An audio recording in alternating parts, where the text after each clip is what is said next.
Welcome back, everybody, to another rendition of your favorite Sunday night show, Paranormal Primetime, presented to you by Paranormal and Normal. Malachi and myself are back once again to dive a little deeper into season 2 of the world's greatest paranormal show, and that would be Supernatural. So,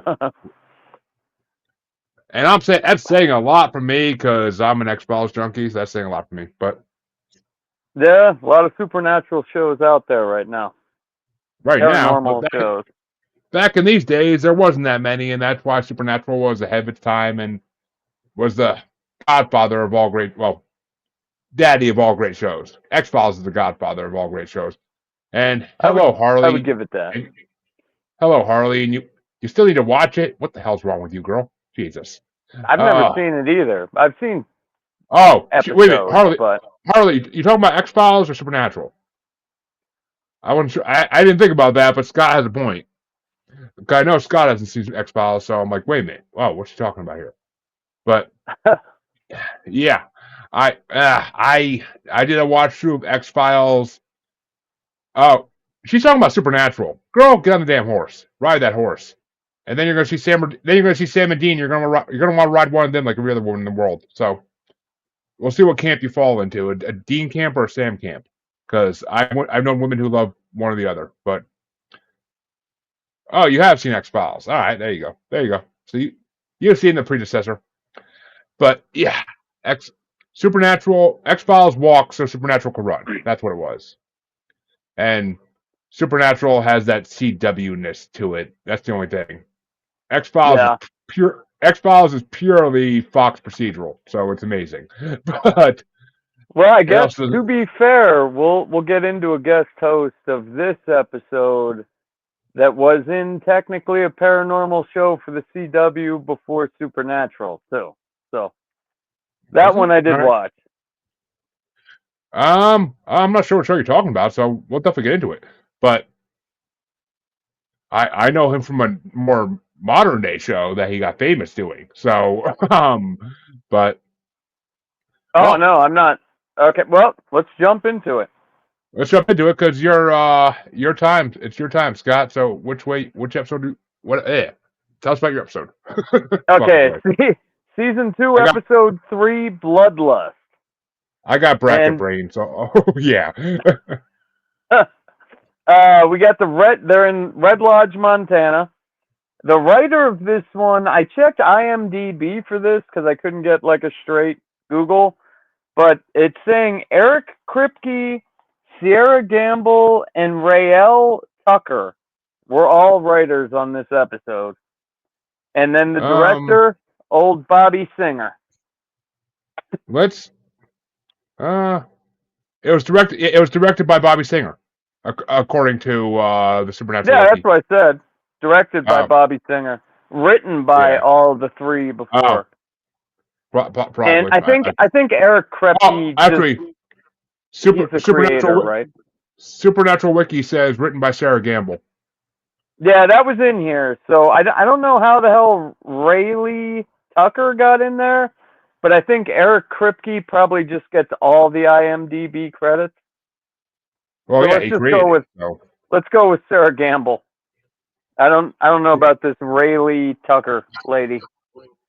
But she might this have been the one assistant. starts off pretty good, right? Like you're going, it's old school horror movie, like Wrong Turn or something. You got this girl running through the woods, and then after she's running for a while, you see this like Jeepers Creepers hooded character guy walking after her as he's just catching up and catching up and catching up.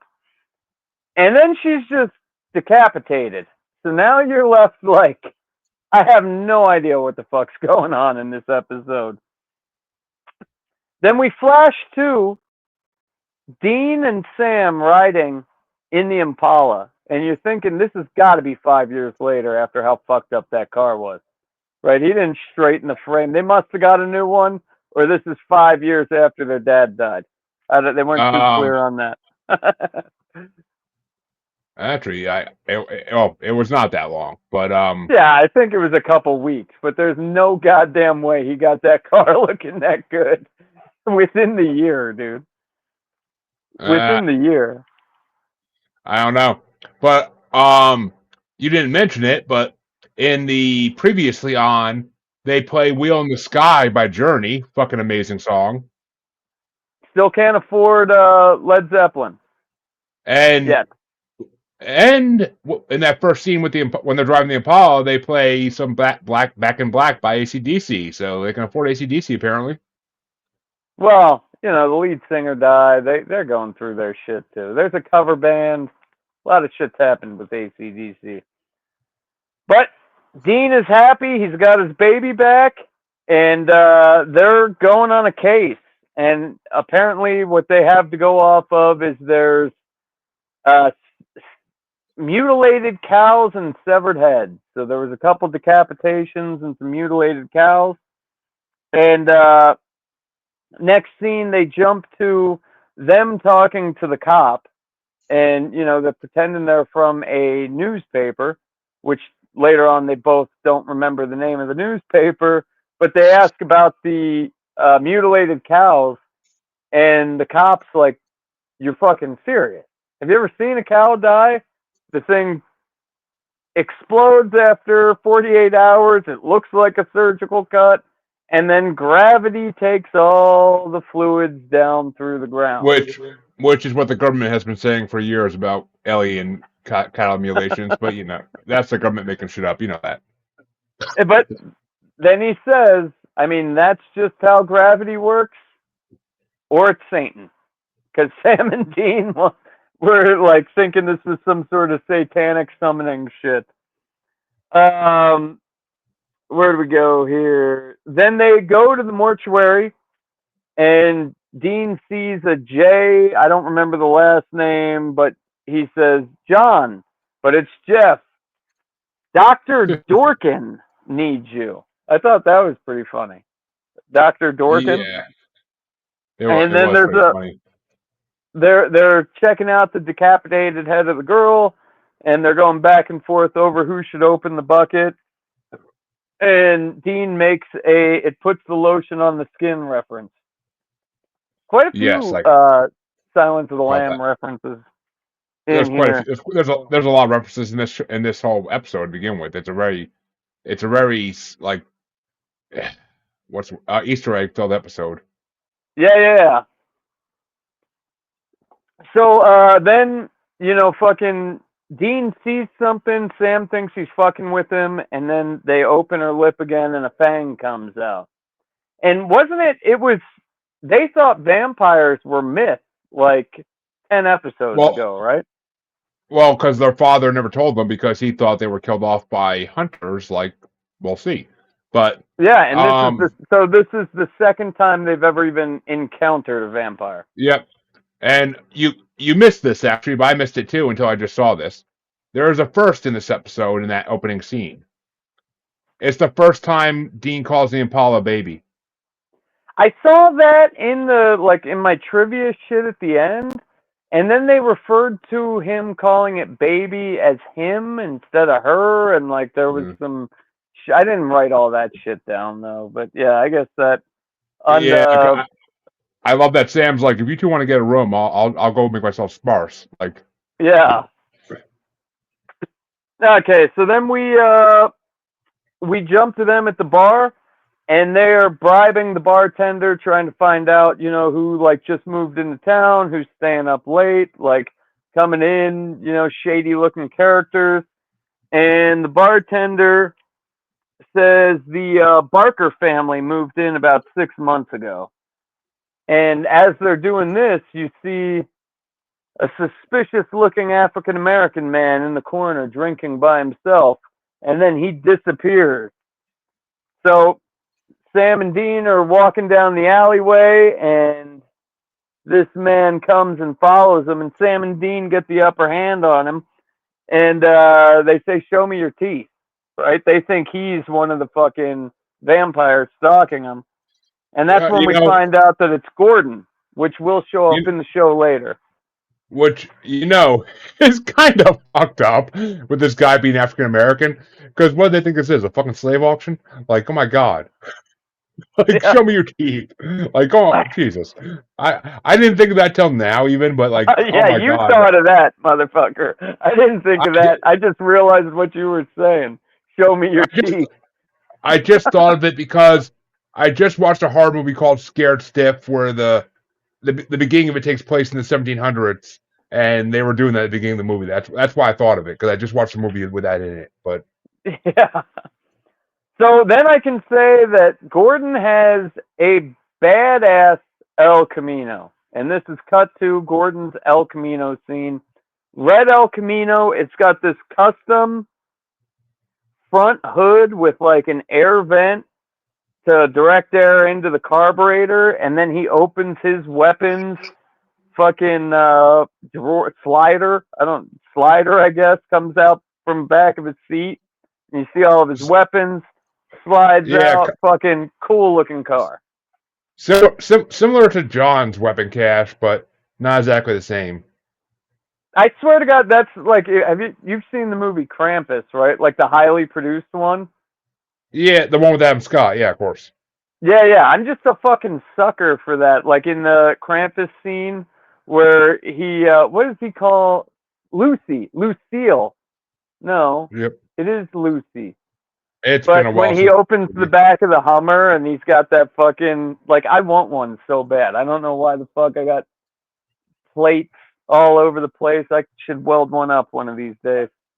I You just have should. no reason to carry a bunch of weapons in my car and risk getting fucked up by the police. Okay, back to the scene. We got Gordon's badass El Camino. And Gordon says that he knew their dad had died. And says word travels fast in the hunting circles. And this is, I think, kind of the first time they realize. I know they met Ellen, but I think this is like where it really drives it in deep that there is this like hunting network that they're not really a part of. Because their dad just died, and this dude already knows. Yeah. So I thought that was worth throwing in there.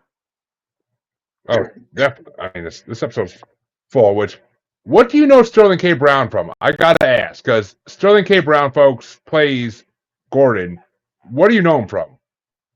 I don't know him. I thought he was Rufus the first. I actually bet my wife, and I got fucked on that one. Oh, so Scott's got to do some things for his wife tonight, apparently. But Well, and I fucked up because I thought the El Camino was an El Ranchero, so I screwed up twice the first time I watched this episode. well, Scott's on a roll tonight, folks. But yeah, I mean, Sterling K. Brown is now famous for playing Randall Pearson in This Is Us. This Is Us. What is It that was one again? it's about three siblings, and Sterling K. Brown plays the adopted sibling, who is obviously African American. Is this the one And with Mandy Moore and Jess from yes, Gilmore Girls? yes, Okay. So it's the he one with plays Mandy. it the later on one, like the It's older generation. yeah, although not the older generation. He But plays them in the current. There's current scenes, and then there's scenes of them as kids. So he plays them in the current, and it's the one with Mandy Moore and Milo Ventimiglia, or how the fuck you say his name, from Heroes. I'm gonna have to tell him, and it has Jess, which is funny too, because that's another supernatural reference. Is Jess in that show was Rory's boyfriend along with Sam in Gilmore Girls. So they're like all fucking connected, dude. One big incest party. What did you say that show was again? My wife tried to get me to watch it. I just want to tell her This is Gordon. us. This is us. It's This is it's one of the best shows I ever watched. It's if you think CW is fucking gooey family shit though, you're gonna freaking probably want to be barking at This Is Us. Just saying. But if you think Supernatural has freaking corny ass moments like that. You're gonna be This Is Us is all corny ass moments like that. But you got kids, Yeah. so I think you'll like it because you got kids. Oh, I've probably seen 30, 40 episodes of that. I just didn't ever get into it. It's always like background Oh, shit my wife's it's watching. no, it's good. It's really good. I enjoy the She hell was out of it. like, "Hey, it's Jess and Mandy Moore," and I was like, "Yeah, that's great." I mean, it's amazing the way they aged down Mandy Moore for it and age her up. Like it's pretty amazing. I did see the dad. I'll shut up about that. Okay, It's let's jump into it before I give spoilers for. it's been over for years. Anybody who hasn't seen it by now, it's their own damn fault. I'm giving spoilers for shows we're not even reviewing. Okay, so So, they find out they're not fucking into this network, right? And Gordon Gordon wants to go off and finish hunting the vampires, tells him to fuck off, go somewhere else. Cut to, we got this security guard. You have no idea what the fuck's going on, but you see this security guard, he hears a noise or something, and he's walking around looking for shit. And then fucking Gordon and him get into a fucking fight, and Gordon's about to get his head cut off with this big ass log, like industrial chainsaw for cutting fucking logs. Then yep. Sam and Dean pop in, fucking beat the shit out of him, and Dean decapitates this Which fucking vampire, which you there's don't get to see. You well, just of see course Dean's not. face with the blood. It's C, it's CW. You don't ever see anything. But They show heads getting cut off.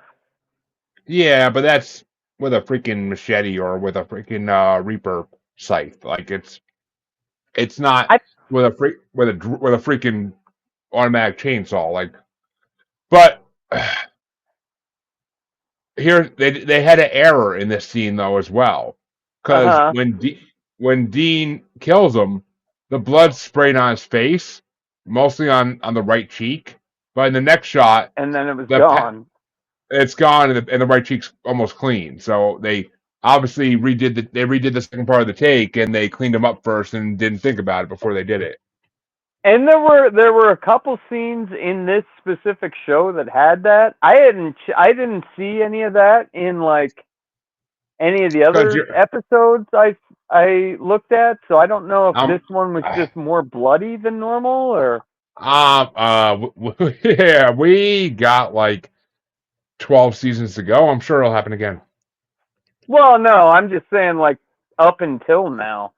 I didn't really Yeah, think it was more gory than any of the other episodes we've seen. it Well, it I mean it really wasn't, but this is the first time they used like a freaking factory weapon to kill one of them. So that was pretty cool. So we don't get to see fucking Dean decapitate this, and then we go to the bar. Right now, Gordon's like, "You saved my life. I guess we're gonna have that drink now." And we can see some tension between Sam and fucking Gordon. oh yeah. So Sam takes off, and after they do this thing where like Gordon's like, "Well, you gotta have fun with the job, Sam. Decapitations aren't my idea of fun. Whatever. Teach their own." And then Dean and Gordon are like just peas in a pod, right? They do this whole like Gordon says, "That's what I like about this. Everything's in black and white. There's no gray. There's a bad thing, you'll fucking kill it." And then we find out that Gordon got into this because he was an 18-year-old kid watching his little sister, and a vampire broke into his house, and he's being very vague about everything, but that was his first kill. So, I mean, at this point, I don't know. What did you think, like, when you saw it at that point? I was already. I I mean, you could tell there was suspicious. I trust Sam's judgment in this show more than anybody's. So you could tell if Sam's not like cool with somebody, you could tell like right away they're not gonna have like the clearest motives. and they're not going to be like the most sincere person. And you could tell Gordon was a little too obsessed with the job. You could tell that from the beginning. Yeah. And then we find out that Dean tells Gordon like he's not over his dad's death and he's trying to Fill the get hole. through it, and Gordon's like, well, just keep doing the job and killing the baddies. So then we switch to Sam back. I don't think he was at the hotel room. I think he was at a payphone at that point. But he He was at. called Ellen. Oh yeah, I think no. He had a cell phone. He had a cell phone, but Okay, he's by the fucking Coke vending machine or whatever, right? such a 2000 vending machine too at a hotel. But yeah, So he calls Ellen and he says, hey, we're working with this. Or no, he doesn't say that. He says, have you ever heard of a guy called Gordon? I didn't write his last name down. And she says, yeah, great hunter. And then Sam goes on to say that him and Dean are working with him. And Helen says, whoa, hold on there. Let's back the fun train up. Let Gordon work by himself. And she doesn't really give him a reason why. well, she She says kind of that says he's fucked up, but people get hurt around Gordon that work with him. so that's this was so calls, he's a good hunter but stay away, and then Sam's like, but I thought you said he was a good hunter, and she says, well, Hannibal Lecter's a good psychiatrist too. Which I love So that line. I love that that was a line. good quote. That line was hilarious. But And then where are we going next here? Now we find the bad thing and kill it. We already talked about that. I jumped ahead. So Sam goes back into his hotel room and he fucking gets jumped by two dudes, and he's tied up and they are taking him to like a dock house is what we can see. And then we meet Lenore, and she what? basically Lenore is played by I got Amber I got Benson. stuff about that later. I'll let you do your thing. Lenore, I got that one. So Lenore says they're vegan vampires, and Sam's like, for real? And it goes on, you know. So then Sam's like overly fucking cocky with these vampires. Like, motherfucker is tied up in a vampire nest. I don't know why he's not trying to suck their cock at this point, but he's like, fuck you type attitude. And she's like, hey, we're going to let you go. Don't follow us. We're leaving. We only drink cow blood. What you fucking humans do to cattle is way worse than what we're doing. Fuck you. Leave us alone. Basically. And and then Gordon and Dean are trying to like track the fucking nest at this point in time. They got a map out and they're doing some like pre-Google locating shit. And Well, then because and I will say it's remarkable how good Sam's memory is when he's freaking blindfolded taken somewhere. Like it's that remarkable. comes up. And then Sam comes back with the news, and Dean doesn't buy it. He's like, if it's supernatural, we kill it. And then what do we got here? Sam Which I tells have Dean Ellen's bad news. which I had a Peter Griffin moment when they said that, and I was like, they said the name, they said the name, they said the name. Couldn't I they say didn't really supernatural? watch that one. Oh, there was a whole thing on Family Guy where like he was watching some show and he's like, they said the name, they said the name, like because he gets a kick when they say the name of the show during the show. Like, Oh, I gotcha. Yeah, it is funny. But then, so Sam and Dean get into this freaking argument, and Sam's like, this Gordon dude's just a substitute for Dad, and he's a really poor one at that.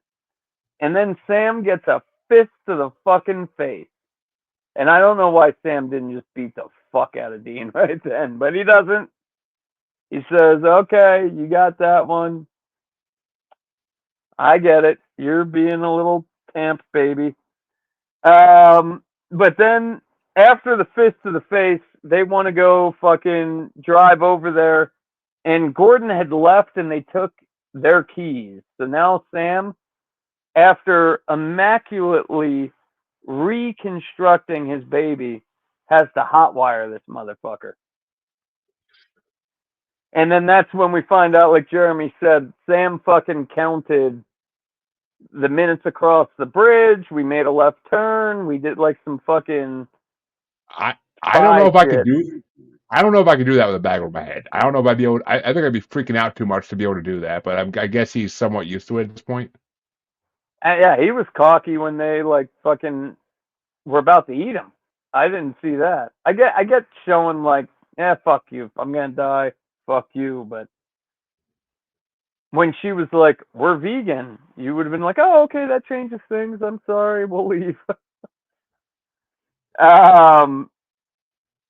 So, and then we cut to the scene where Lenore and the other vampire, I don't remember his name, but he's like, hey, at this point, dude, they are hunting us. This is not us killing humans. This is self-defense. We need to just kill these three motherfuckers, and then we can leave, and everything will be clear, and we can go about our business. But Lenore says some hippy-dippy shit about change and blah, blah, blah. Cut to Gordon and Sam and Dean on the slow fucking car chase going to the vamp nest. And then Gordon stabs Lenore right in the chest with a knife. We see it's covered in blood. We'll find out that it's dead man's blood, which episode was it? It was the last vampire episode. I got it written down here. The last vampire episode, we find out that dead man's blood makes vampires basically paralyzed. Yeah. So it's in my like extra shit part, but then we got her tied up, and fucking Gordon's just like torturing her, and then like they go back and forth, and Gordon pulls out his big fucking Crocodile Dundee knife, which I think there was a reference to, and he says, "I just sharpened it, completely humane," about cutting this fucking thing, the fucking vampire's head off. And then this is when Gordon says, that fang didn't kill my sister. It changed her. I killed my sister. So now you know that Gordon's like totally off the fucking rocker. So Gordon puts Sam's blood. They get into a big fight scene. I didn't want to dictate that whole shit, but yeah, Gordon grabs the knife, cuts him. It bleeds on her face. She goes, and then she fucking holds back. Then we get into. Oh no. Then fucking Sam takes her out, and he puts his fucking neck like right by her face, right after she resisted, which I thought was kind of crazy when he picks her up. And Dean says, if you want to kill those vampires, you got to go through me. And then we get into Dean Gordon fight scene. Dean wins, and before he ties him up, he slams his head on the doorway. I love that. Oh, sorry. Yeah. That was freaking hilarious. Like slow after you're done fighting. Poof. Fuck you. So then the vamps leave. It's daytime now. Gordon is just like wishing death on Dean at this point, just sitting there tied up. And Dean says, hey, we're going to call somebody in 2 to 3 days to untie you. And then Dean just gives him this crazy uppercut right to the phalange. And Dean asks Sam to hit him for the earlier hit in the episode for even Stevens, but Sam takes a rain check. So we'll see if that rain check comes through. And this is when Dean... It does. Multiple times over.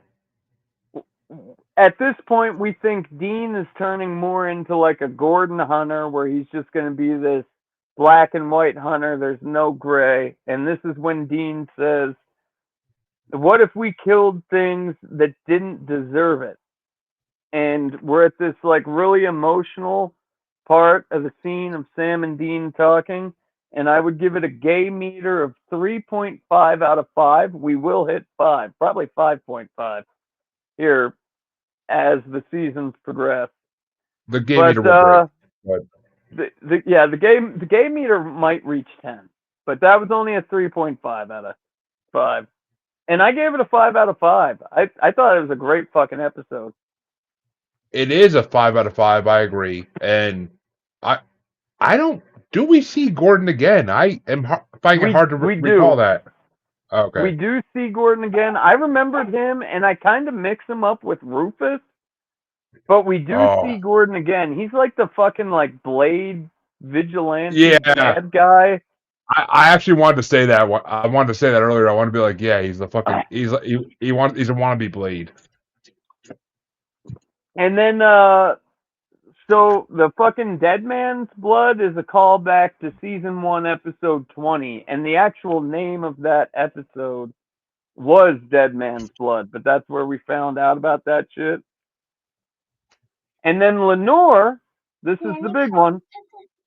Lenore was played by Amber Benson, who was Tara on Buffy the Vampire Slayer. And that is the TV show I was saying was like Supernatural before Supernatural that I watched. I know X-Files predated probably even the movie Buffy the Vampire Slayer, but they had a lot of supernatural shit in that. X-Files. Actually, when did the Buffy movie come out? I'm The drawing a blank. movie might have came out Well, actually, before. no. I don't think so. I don't think so. The movie came out in '92. Yeah. X-Files started in '93. So no. So Buffy was out first, but the TV show didn't come out until way later. Not way later. 97. Okay, 97. So yeah, Yeah. the TV series is 4 years after X-Files, but So I would say X-Files predates Buffy in that because it was a one-off movie. I would think X-Files was like yeah, the first. yeah. So I mean, But yeah, there was a X-Files. lot of super. Well, actually, no. There was a show in the '70s called Kolchak the Night Stalker, and Oh it shit! was Yeah. and Kolchak was a detective and had a show just called Kolchak originally, and then he did a spin-off called Night Stalker where he went after werewolves and vampires and all this type of paranormal stuff. I know I've heard of Night Stalker, not It's Kolchak. Kolchak. Oh, it might have just been called the Night Stalker, but it was Kolchak.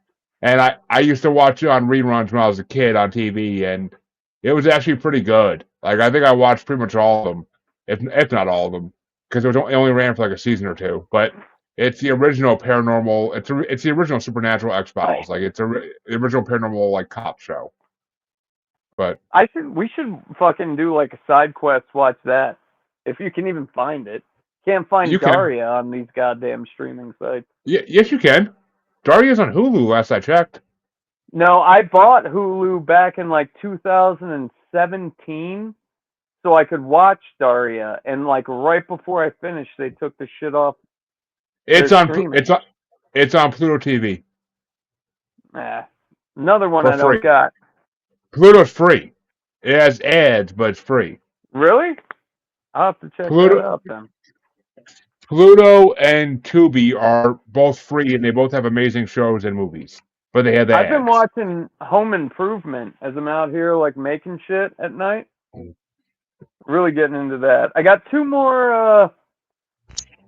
So another blood from the blood fuck up that they did is when Sam Yep. drops the blood on her face.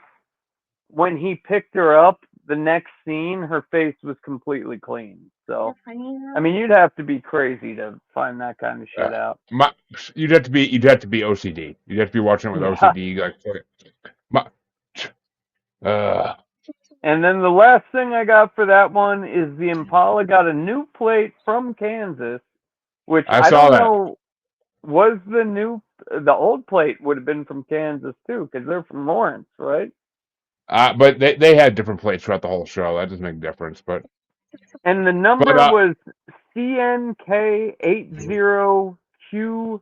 3, which doesn't make any sense to me. So. I couldn't find any meaning to it, but I found it funny that their plates are from Kansas, and the theme song for the show is "Carry Out My Wayward Son" by Yeah. Kansas. So Well, I they're did find from that, Kansas too. yeah, which is the ironicness of it all. But all right, folks, I guess it's time to jump into the second episode of the night since we're already a half hour into this. But it was a good episode, so we had a lot to talk about on that one. This one, yeah, it was. This one's not. This one's not nowhere near, but it's still a pretty damn good episode. Very reminiscent of late 2010s horror movies. I'll say that much. But the episode I'm covering Yeah. tonight, folks, is season 2, episode 4, and it's "Children Shouldn't Play with Dead Things," and it takes place in Greenville, Illinois, and it starts off with a girl named Angela and who we come to find is her friend Neil. Angela is sitting at a table crying. Neil opens a couple bottles of beer, and she just responds saying, "I'm all right." And they're interrupted by a pounding at the front door, and it's Angela's boyfriend Matt, who seems like a very domestic violence type of guy. He barges into the house demanding to talk to Angela, only to find that she has left the house through a window, which that should tell you everything you know, folks. And she's driving down the road, crying, unable to concentrate. Matt calls her, trying to apologize, and she takes her eyes off the road like an idiot. And she drives off the road and slams into a rock solid wall, glass shattering everywhere. And you see Angela dead with her head lying on the steering wheel and blood flowing out of her mouth and dripping onto her phone. And Matt is on the phone still trying to call her name. We flip forward to Sam and Dean in the Impala. They're going out to visit their mother's grave because Sam wants to pay his respects after what happened to their father. And Dean thinks it's a very irrational, stupid thing to do because there's nothing in the grave. It's just a headstone. As planned by their uncle, which we don't find out about their uncle until way later. But Yeah. Seasons. but but Dean shrugs it off and says they should go back to the roadhouse to see if what's his name, the MIT redneck, has found anything about the demon. They argue, but Sam insists, so they go to the cemetery where their mother's buried. And they're kneeling beside their mother's grave. Sam digs a tiny hole and places 2 silver dog tags inside his dad's. That he feels that that their dad wouldn't want her to have. He says, "I love you, Mom." Very sentimental moment for anyone who lost a parent. But Dean's walking around the cemetery. He's not going anywhere near the grave. But he notices a tree that is dying off to the other side of the cemetery. And what did you think when you saw that? I knew something was up. I knew something was up. I don't know. I mean, I thought didn't. it was going to be a fairy episode, like fairy rings. No, I didn't. I knew it was gonna be some kind of like fucking. They coined a phrase in this unholy ground, and it kind of made sense for what everything you're seeing. It kind of made sense. So I mean, I thought it was gonna be something similar, where it's an unresting spirit. I'll put it that way. I thought it was gonna be an unresting spirit, and the tree that he sees dying is in an area of dead grass that's sort of perfect circle around it. And he looks at the grave beside the tree. He notices a bunch of dead flowers. He says these are the signs of unholy ground, and he's very uneasy about it. He talks to the undertaker, who happens to be at the cemetery, about it. And he finds out the grave belongs to Angela Mason, a student at the local college whose funeral was 3 days earlier. Undertaker says that no one can explain why the grass is like that, and Dean insists to Sam that they investigate the case.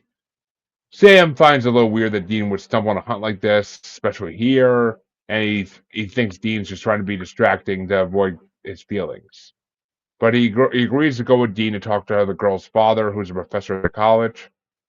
They claim to be a friend of Angela's when they talk to her father, and they don't get much from him, but Dean notices an odd book on ancient Greek mythology.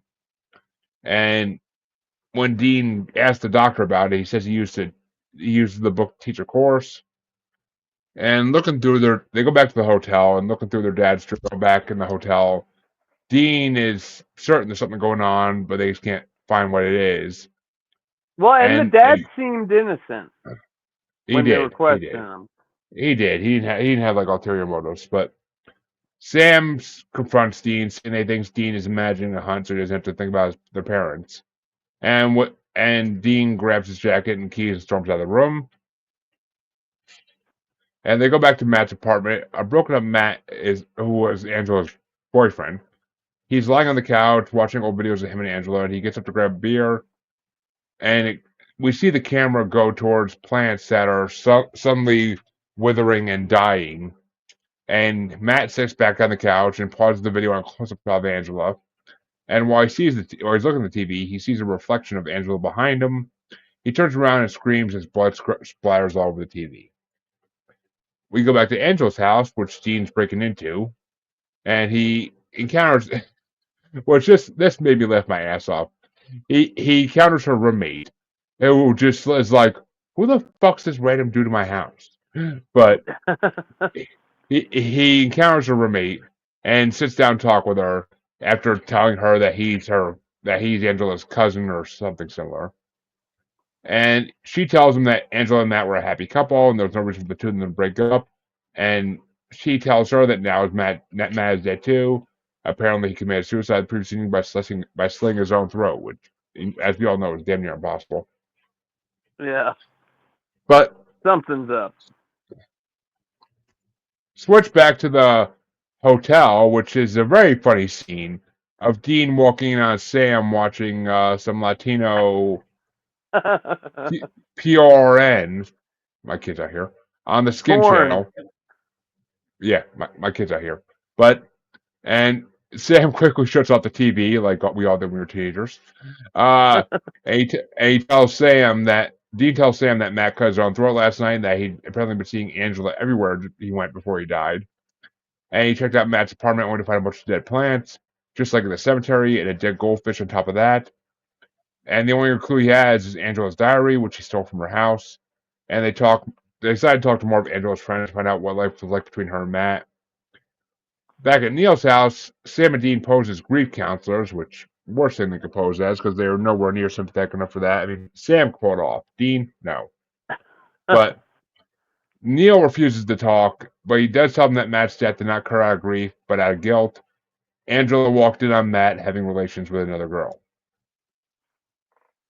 And the boys go back to the cemetery to burn Angela's remains and put her spirit at rest because they figure it's the only way they could stop this.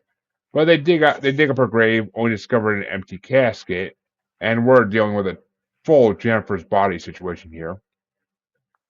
And Sam was hesitant. He was like, dude, she's only been dead for a week. Exactly. But we go back to Neil's house, and he goes into the basement, and Angela's sitting on a bed, and she smiles before getting up, and she tells Neil that she misses him and kisses him, and they continue kissing in some weird combination of spectrophilia and necrophilia I can't really make sense of. But we go back to the cemetery, and Sam and Dean are seeing a symbol carved inside the roof of the casket, and Dean says he's seen these before. They go back to Angela's dad, Dr. Mason's house, and they question him about the symbols, and Dean's very angry.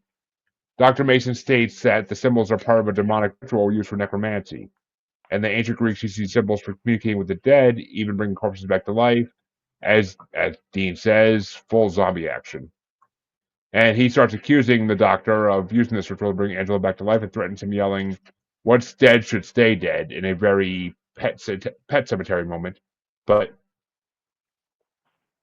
there's a lot of pets. These two episodes were very horror movie referencing episodes because this episode has a lot of Pet Cemetery moments in it. But hey, on that though, the episode.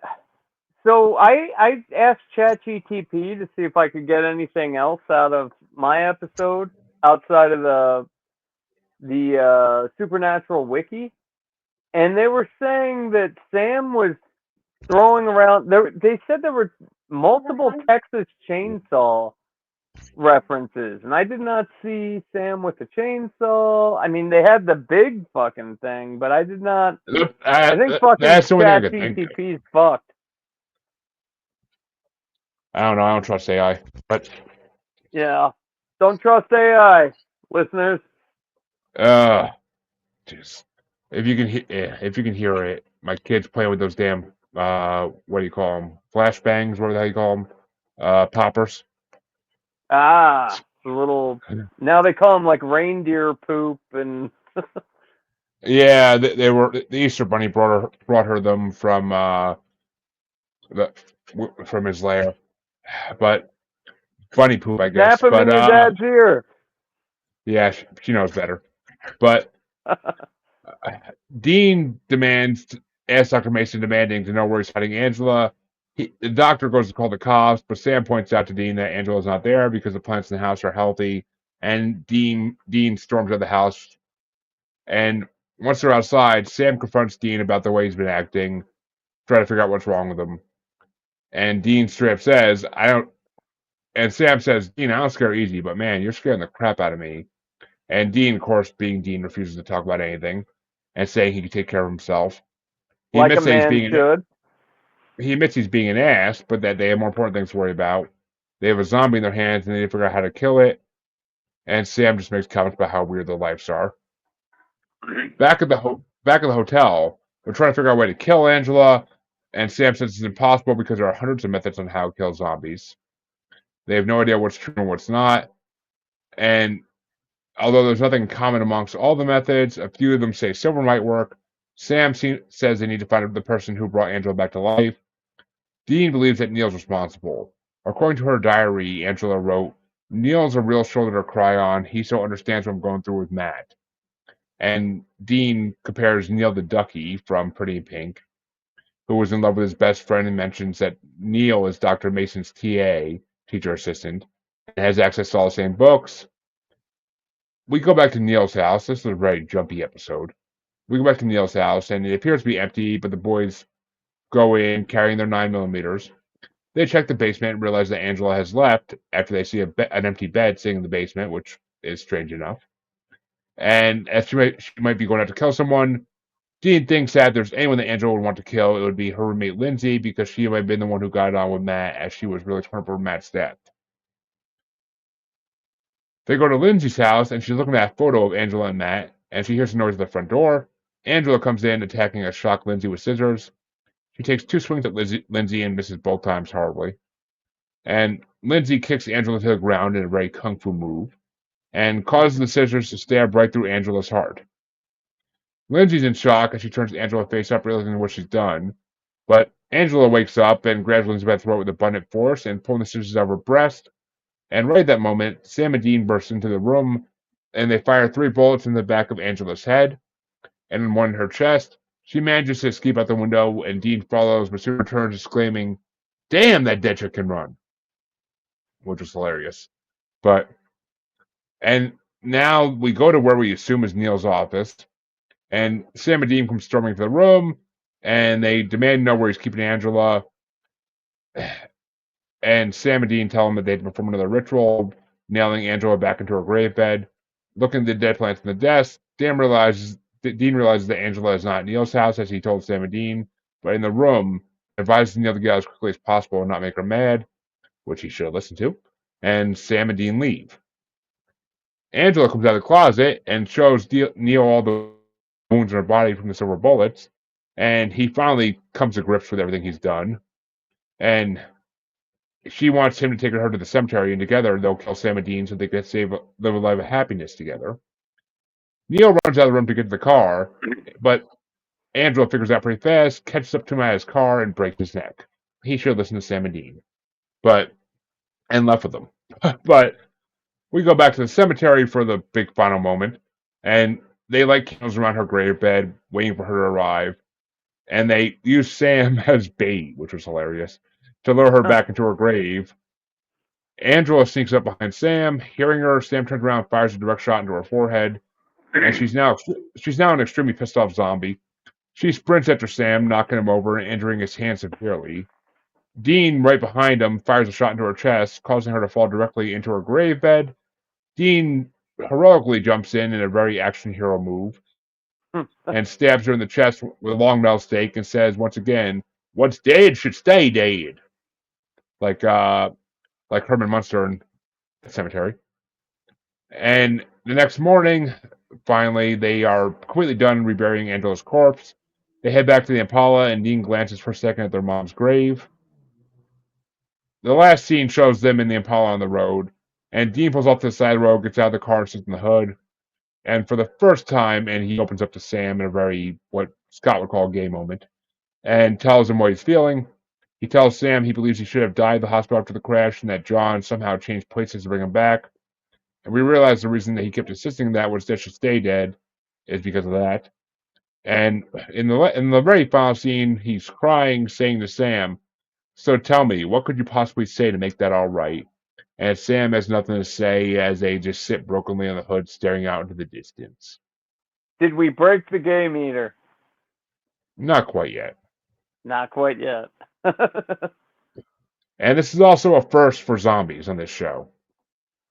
And I think it's cool that it's like, because they don't even know if it is like a zombie or like some possessed. There's a million different ways for a spirit to re-enter a body within religions. Like zombies are a very generic phrase for just things brought back from the dead.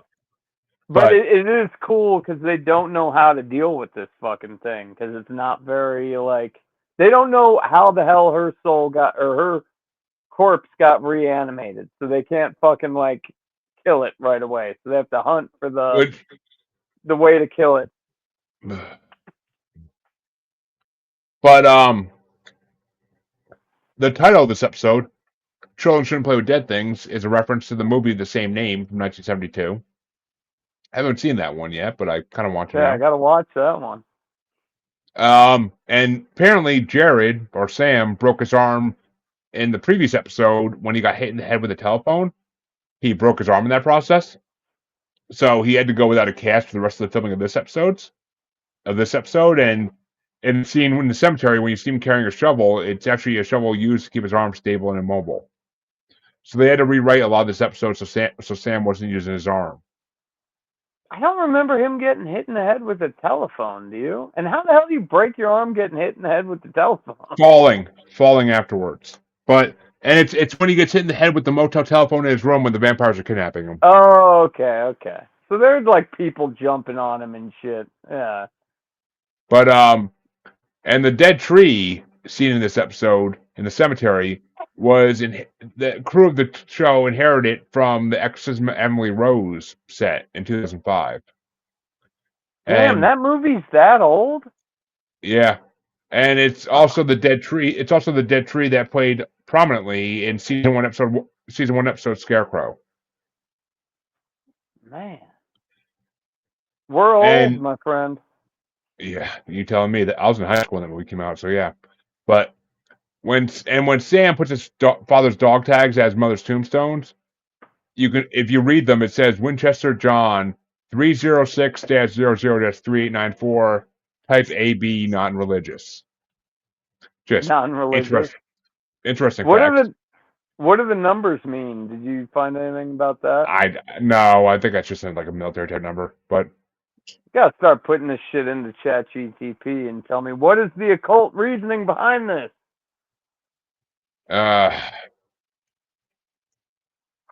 And there was 2 errors in this episode. When Dean walks up to the dead tree in the cemetery, he's only wearing the pendant that Sam gave him. But as he bends down to investigate the marker, he has a second chain around his neck. But as he's walking away, talking to Sam about the area, he only has the one pendant on again.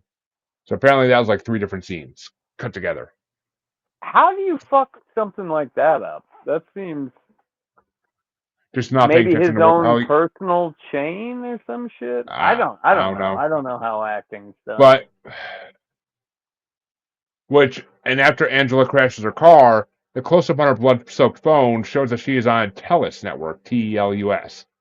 TELUS is a Canadian is a mobile phone network available in British Columbia where the show is shot. It's not available in Illinois or anywhere in the U.S. And that's where it's recorded, right? It's mostly all Yeah, recorded in Vancouver. it's in British Columbia. Yeah, and the only song used in this episode is "Sad Girl" by Supergrass, which I never heard of that band or that song. But Yeah. What did you rate it? I gave it a 3. Like, and that's it's pushing hard. I'll give it. I'm gonna give it a 2.5. Honestly, I wasn't that impressed with this Yeah. episode. It kind of, but and there's I don't know if you're a fan of the movie from the '80s, Fletch, but I don't think Dean I saw it. When Dean introduces himself to Angela's roommate, he goes by Alan Stanwyck, which was the main character in Fletch. Okay. And I never saw that. And I but will re-rate my rating to a 2.5, but then I'm going to have to drop the Bugs episode down way lower. Like, I hated that fucking episode. it wasn't great. It wasn't great, honestly. But well, there you have, folks. 2 Supernatural episodes done. Once again, we are proud to bring you these, and we will be back next week with the next 2. Come back next week and see what we have to say. And we gave you a good hour tonight, all 41 of you watching. So have a good one, everybody. Have a good night, everybody.